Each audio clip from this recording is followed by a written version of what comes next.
Hey guys, make sure you stay until the end. If you make one common mistake, it can cost you thousands of dollars in future repairs. Stay with us, we will explain why.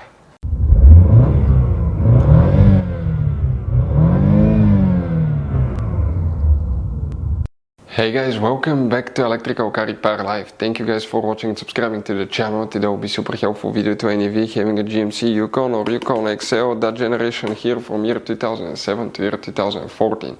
If you have a problem where you have a red battery light, in this video today we'll explain what can easily cause that. Do not ignore it.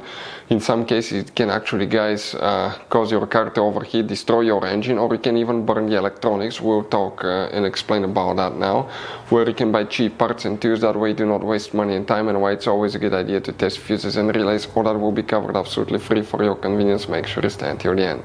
So before we start, let us tell you a little bit about us guys. Every single car we get here at the garage, we try to make at least 200 to 300 free repair videos. We take them completely apart, we show you how to fix transmissions, engines, bodywork, interior, electrical, engine codes, almost absolutely everything.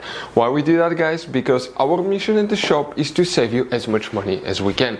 We have more than 14,000 free repair videos on our YouTube channels that can save you thousands of dollars in future repairs. And on this channel alone today guys, we're going to be making a video about every single fuse relay in that Gmc Yukon or Yukon XL. Why? Let's say you're in the middle of nowhere guys, you need to find where the fuel pump fuse relay is located, where fuel injector fuse is located. All you have to do, watch the video, 1-2 minutes, you replace that fuse, you're back on the roll. So we make it for your convenience guys. Please subscribe to the channel, like the video, and if you need to buy parts and tools, we'll put the links in the description of the video below, where you can get them at a good price. That way do not waste money and time. So let's start on it now. So guys, we'll demonstrate on that generation Gmc Yukon right here. If you have a red battery light, what you will need to check. Your first step guys will be to open your hood. Go ahead and open the hood here. Okay, let's zoom in. That's your engine, right? Right here, that's your engine. You see, that's your alternator.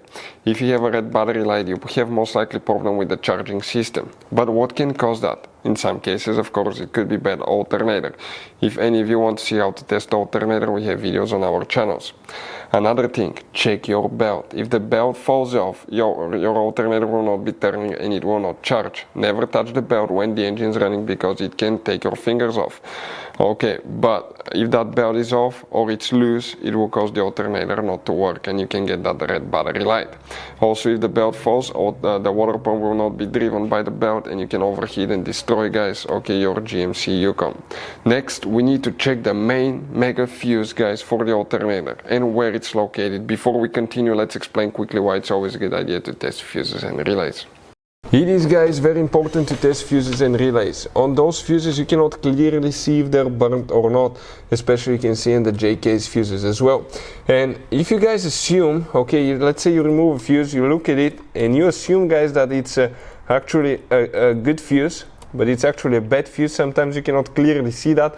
What can easily happen guys at that point, you can put the bad fuse in and you start replacing parts and tools that you don't need to, so you lose your time, you lose your money to fix a problem that doesn't exist, when all we had to do is test the fuse and replace it. We'll put a link to a special video that will teach you how to test fuses, how to check relays very easily as well guys. So check it out, it will be in the description of the video below. The alternator guys, the main fuse box under the hood is right here under that cover, and if you open it you'll see fuses, but there is no fuse bigger than 60 amps. The alternator fuse usually is more like 175 amps. Where it's located, come to the battery guys. It could be two locations, make sure you stay until the end. On the battery, on the positive terminal, often you will have the mega fuse there. You see, that's a positive terminal and that's your mega fuse for the alternator. If it's burnt, your alternator will not work.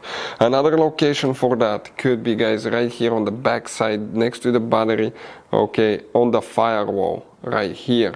It could be guys, and it could look, okay, my bad, it could look like this one, okay, right there, just like this one.